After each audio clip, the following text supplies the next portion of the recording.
Barbie का जंगल का adventure. एक दिन बार्बी ने फैसला किया कि वो कुदरती खूबसूरती देखने के लिए एक घने सब्ज जंगल का सफर करेगी।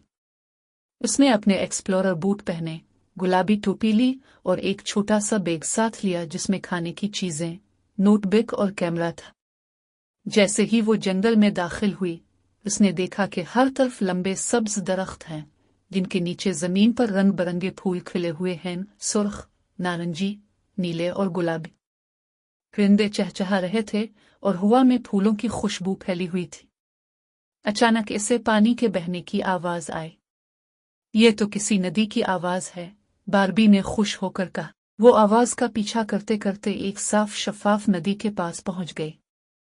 नदी का पानी सूरज की रोशनी में चमक रहा था जैसे किसी ने चांदी बखेर दी हो।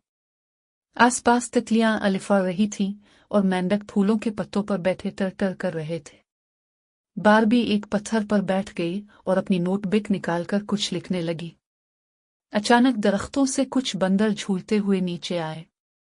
एक बंदर ने बार्बी को एक रस भरा आम दिया। बार्बी हंस पड़ी और उसका शुक्रिया अदा किया। एक रंगीन तोता आकर उसके कंधे पर बैठ गया और बोला, हेलो। अचानक एक झाड़ी में से आवाज आई। बार्बी ने मुड़कर देखा तो एक छोटा हिरन नजर आया जो शायद अपनी मां से बिछड़ गया था। बार्बी नरमी से बोली, परेशान मत हो, छोटे दोस्त।